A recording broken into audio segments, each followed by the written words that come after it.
শ্রেণী আওয়ামী স্টাইলের নির্বাচন করার স্বপ্ন দেখছে। এই সরকার একটি দলের পকেটে যাওয়ার চেষ্টা করছে। জাতিকে আর বোকা মনে করার কোনো কারণ নেই।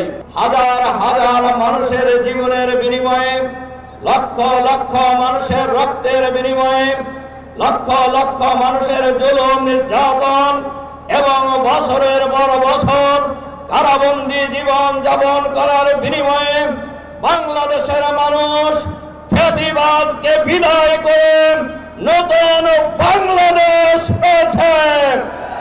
সেই নতুন বাংলাদেশের অন্তর্বর্তীকালীন সরকারের প্রধান ডক্টর মোহাম্মদ ইউনূসের নেতৃত্বে অন্তর্বর্তীকালীন সরকার গঠিত হয়েছে। আমরা লক্ষ্য করছি এই সরকার কোন দলীয় সরকার নয়।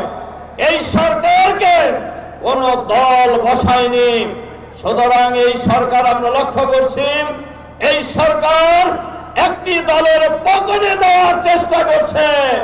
আমরা পরিষ্কারভাবে হুঁশিয়ার করে দিতে চাই যে বাংলাদেশের মানুষ ফ্যাসিবাদ মুক্ত করে নতুন বাংলাদেশ গড়ে তুলেছে।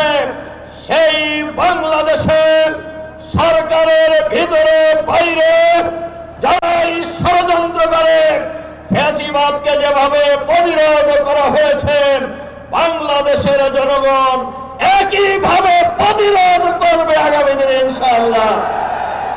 সংগ্রামী ভাই এবং বন্ধুগণ, আপনারা শুনেছেন সরকারের প্রতিশ্রুতি ছিল, জনগণের প্রত্যাশা ছিল সংস্কার করতে হবে।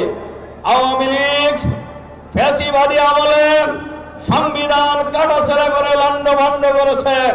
সানশাইন আটা ময়দা সুজি, ভালোবাসায় তৈরি। এই বাংলাদেশের রাজনীতিবিদরা বিশেষ করে একটি দল, তারা বলেছে হাসিনা বন্দুকের কোর্টে বিচারালয়ের কাঁধে বন্দুক রেখে একের পর এক পাখি শিকার করছে।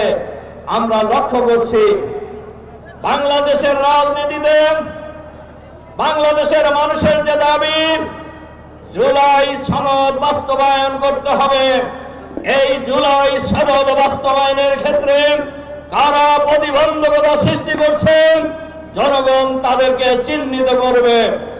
আর এই জুলাই সনদ আইনি ভিত্তি দেওয়ার ক্ষেত্রে সরকারের ভিতরে থেকে যারা ডক্টর ইউনূস সাহেবকে কুপরামর্শ দিচ্ছেন, জনগণ অতীতের নয়, তাদেরকে আগামী দিনে চিহ্নিত করবে।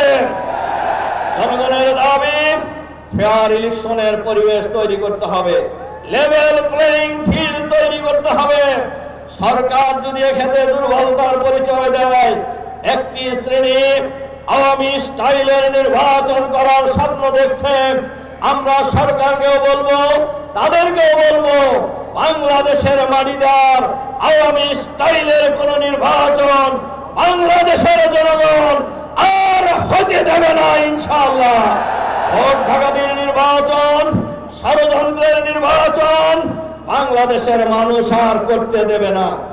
আমরা সরকারকে বলি, পরিষ্কারভাবে বলতে চাই, এখনো লেভেল প্লেইং ফিল্ড তৈরি হয় নাই। নির্বাচনের জন্য যেমন আইন শৃঙ্খলা পরিস্থিতির উন্নতি হওয়া দরকার, তা এখনো হয় নাই। এর বড় প্রমাণ জাহাঙ্গীরনগর বিশ্ববিদ্যালয়, একটা ছোট্ট বিশ্ববিদ্যালয় নির্বাচনের ভোট গুনতে লাগছে 40 ঘন্টা।